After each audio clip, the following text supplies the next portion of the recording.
Salam sejahtera untuk kita semua. Pelajaran Sekolah Sabat dengan tema utama pada hari-hari terakhir ini, pekabaran Kitab Ibrani. Pelajaran ke-8, Yesus Pengantara Perjanjian Baru. Minggu 13 Februari, perlunya Perjanjian Baru. Bacalah Ibrani 7 ayat 11 sampai 19. Mengapa Perjanjian Baru dibutuhkan? Menurut Ibrani, fakta bahwa Yesus diangkat menjadi imam menurut peraturan Melkisedek menyiratkan bahwa suatu perjanjian baru telah diresmikan. Perjanjian lama telah diberikan atas dasar imamat Lewi. Para imam Lewi bertindak sebagai perantara antara Tuhan dan Israel, dan hukum melarang siapapun dari keimamatan. Penulis menyimpulkan kemudian bahwa perubahan keimamatan menyiratkan perubahan hukum imamat serta perubahan perjanjian. Masalah dengan perjanjian lama adalah bahwa itu tidak dapat memberikan kesempurnaan. Paulus sedang berbicara tentang imamat Lewi dan pelayanannya, pengorbanan, upacara, dan lain-lain. Korban hewan yang dipersembahkan melaluinya tidak dapat memberikan pembersihan yang benar dan total dari dosa atau akses kepada Allah.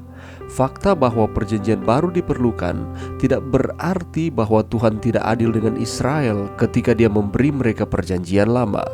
Pelayanan Lewi dan pelayanan Bait Suci dirancang untuk melindungi mereka dari penyembahan berhala dan juga untuk mengarahkan mereka pada pelayanan Yesus di masa depan. Ibrani menekankan bahwa korban adalah bayangan dari hal-hal baik yang akan datang. Dengan mengarahkan mereka kepada Yesus, pengorbanan itu seharusnya membantu orang-orang menaruh harapan dan iman mereka kepada Anak Domba Allah yang menghapus dosa dunia.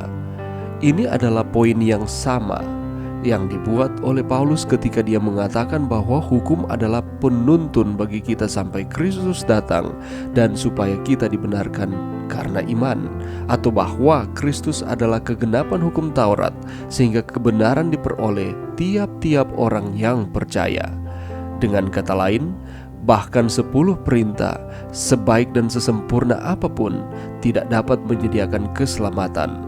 Itu memberikan standar kebenaran yang sempurna, tetapi tidak memberikan kebenaran. Seperti halnya melihat ke cermin, tidak dapat menghapus kerutan usia. Untuk kebenaran yang sempurna, kita membutuhkan Yesus sebagai pengganti kita. Mengapa hukum tidak bisa menyelamatkan kita?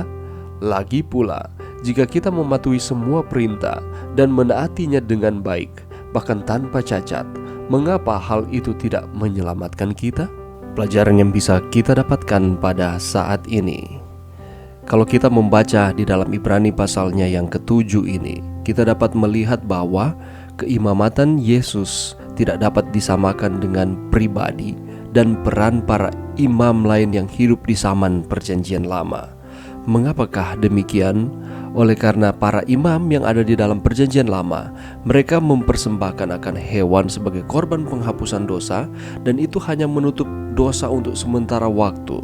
Tetapi kalau kita merujuk ke perjanjian baru, pengorbanan yang Yesus lakukan ketika Ia tersembelih di atas kayu salib, itu sekali dan berlaku untuk selama-lamanya.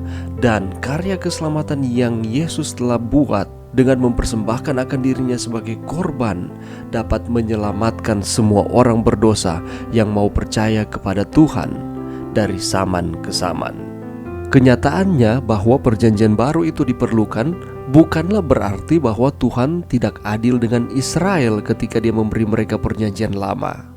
Oleh karena pelayanan imam-imam Lewi dan pelayanan Bait Suci itu dirancang untuk melindungi bangsa ini dari penyembahan berhala dan untuk mengarahkan mereka kepada pelayanan Yesus di masa depan. Jadi di dalam perjanjian lama, mereka sedang diarahkan oleh Tuhan untuk melihat kenyataan bahwa akan ada seorang penebus yang akan datang untuk menggenapi setiap perjanjian yang Tuhan sudah berikan kepada nenek moyang, bahkan sampai kepada bangsa Israel itu sendiri. Dengan mengarahkan bangsa ini kepada Yesus, pengorbanan itu seharusnya membantu orang-orang menaruh harapan dan iman mereka kepada Anak Domba Allah yang menghapus dosa dunia. Itulah sebabnya keselamatan tidak didasarkan oleh karena penurutan kita, penurutan terhadap perintah-perintahnya, tetapi kita menurut akan perintah-perintah Tuhan oleh karena kita telah diselamatkan. Yesus telah mati di kayu salib dan memberikan keselamatan kepada kita. Dan ucapan syukur, rasa terima kasih kita kepada Tuhan oleh karena kita mengasihi Tuhan, karena Tuhan terlebih dahulu mengasihi kita dengan cara kita menuruti akan setiap perintah-perintahnya.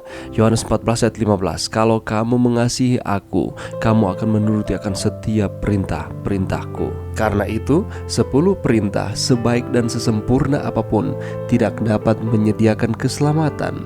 Itu memberikan standar kebenaran yang sempurna, tetapi tidak memberikan kebenaran. Oleh karena kebenaran itu hanya diberikan oleh Yesus, keselamatan itu hanya diberikan oleh Yesus kepada kita melalui karya pengorbanan Kristus yang sekali untuk selamanya. Setiap manusia yang percaya kepadanya beroleh keberanian untuk menghampiri tahta kasih karunia Bapa, mendapatkan pengampunan dosa dan keselamatan yang pasti dan bersifat kekal. Mari berdoa. Terima kasih Tuhan atas firman-Mu pada saat ini. Terima kasih oleh karena Yesus datang ke dunia ini menjadi mediator dalam perjanjian baru, dan kematiannya di atas kayu salib memberikan kepada kami keselamatan. Bantu kami untuk kami terus mengasihi Tuhan oleh karena keselamatan yang Tuhan sudah berikan, dengan kami menuruti akan setiap perintah Tuhan. Ini doa kami di dalam nama Yesus. Amin.